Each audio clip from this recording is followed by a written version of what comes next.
Bonjour à tous et bienvenue dans cette édition spéciale Génération Reconversion. Avec nous, Bérénice Le Pêcheur. Bonjour. Bonjour. Vous êtes présidente de la FFPABC pour Fédération Française des Professionnels de l'Accompagnement et du Bilan de Compétences. Alors, ma question, c'est la reconversion, ça passe forcément par de l'accompagnement ? Alors non, ça ne passe pas forcément par de l'accompagnement. Il y a d'ailleurs des reconversions très réussies sans avoir été accompagnées au préalable. Et j'ai moi-même envie de vous dire, le bilan de compétences n'est pas toujours, la finalité du bilan de compétences n'est pas toujours une reconversion non plus. Donc l'un et l'autre sont vrais. L'un et l'autre sont vrais. Alors justement, cette fédération, elle représente quoi aujourd'hui? C'est combien de personnes qui accompagnent ou qui font les bilans de compétences au sein et affiliées à la fédération? La fédération, en fait, a pour objectif de mettre à disposition du public une liste de centres de bilan que nous avons rigoureusement sélectionnés. Aujourd'hui, on a environ 130 adhérents sur tout le territoire, y compris ultramarin. Donc, dans ces 130 adhérents, on peut avoir certains d'entre eux qui ont différentes antennes, hein, donc on couvre vraiment bien le territoire.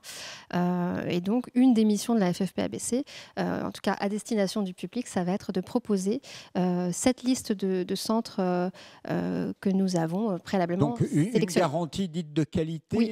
D'ailleurs, il y a un label bilan de compétences. Qu'est-ce que c'est? Effectivement, la fédération a aussi créé un label qualité. Tous les adhérents ne sont pas labellisés, mais en tout cas, tous les adhérents qui le souhaitent peuvent prétendre au label.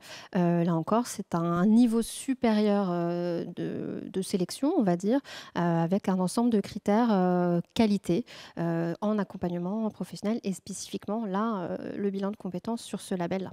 Alors, pour ceux qui nous écoutent, qui préparent peut-être une démarche de reconversion, etc., mais c'est à quel moment que l'on fait un bilan de compétences ça doit être une démarche individuelle ou c'est avec quelqu'un qui nous accompagne, qui nous dit « Tiens, ce serait bien que tu fasses un bilan de compétences ». Il existe différents cas de figure. Hein. Effectivement, on peut avoir ce réflexe par soi-même au moment où, justement, en général, on a envie de changer quelque chose dans sa carrière, donner un nouvel élan, mais qu'on ne sait pas trop précisément quoi changer, comment faire. Donc, effectivement, le déclic, c'est le bilan de compétences. Le réflexe, c'est le bilan de compétences. Il y a des personnes qui ne connaissent pas encore ce dispositif, même si ces dernières années, il est de plus en plus connu.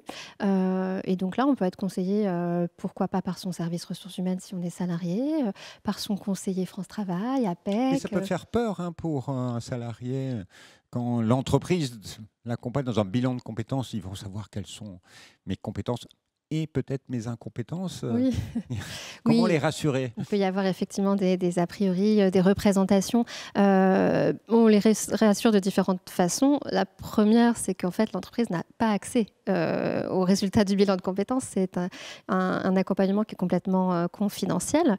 Donc, une entreprise qui conseillerait, qui proposerait à un de ses collaborateurs de réaliser un bilan de compétences.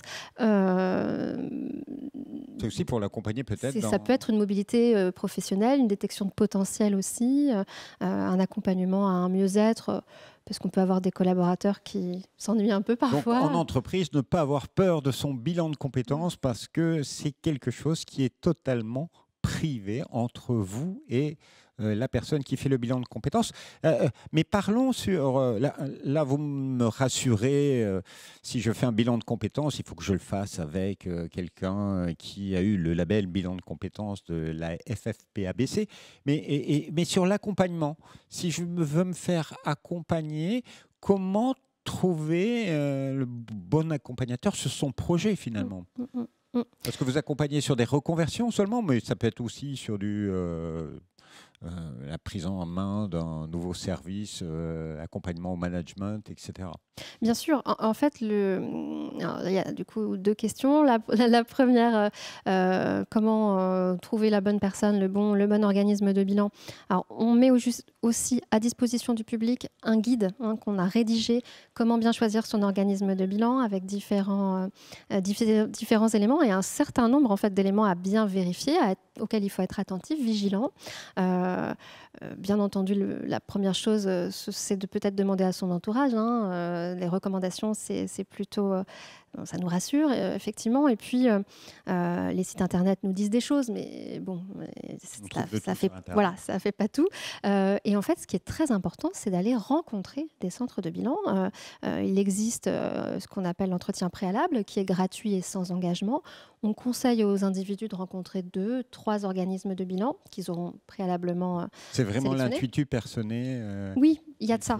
Il y a de ça. Alors, il y a de ça, mais il n'y a pas que de ça. C'est-à-dire qu'effectivement, la relation avec le conseiller va être précieuse parce qu'on va lui confier des choses. On construit certes un projet professionnel, mais il y a aussi tous les paramètres personnels à prendre en considération. Donc, il faut être à l'aise pour évoquer tout ça avec son conseiller. Donc, la relation est importante, mais avoir un bon feeling, ça ne suffit pas. Il faut aussi que le professionnel soit sérieux, soit formé, etc.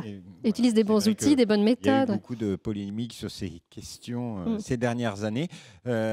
Juste pour terminer, aujourd'hui, la reconversion, on en parle un petit peu tout le temps, partout, changement de métier, l'économie qui bouge, il faut penser reconversion en permanence. Mais pour vous, c'est quoi les grands enjeux autour de la reconversion ? Alors, je pense à 2 enjeux principaux. Tout d'abord, l'employabilité, puisqu'on a aujourd'hui des secteurs qui sont en pénurie, qui ont besoin de recruter.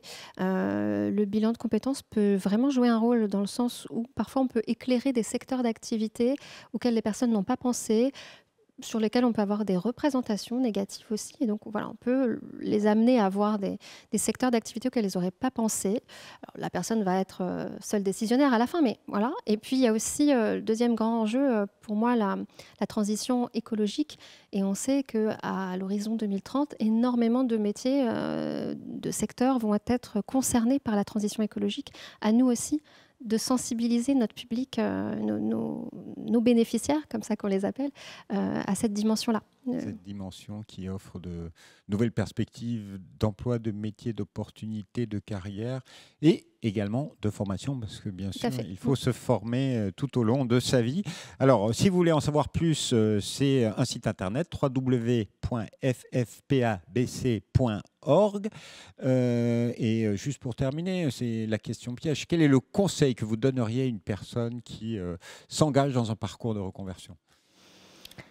Le premier conseil, pour moi, c'est de prendre le temps de la réflexion, se poser, faire le point sur qui je suis, de quoi j'ai besoin pour m'épanouir demain, mais aussi qu'est-ce qui est possible. Donc vraiment prendre ce temps de l'introspection, de l'investigation pour prendre des bonnes décisions.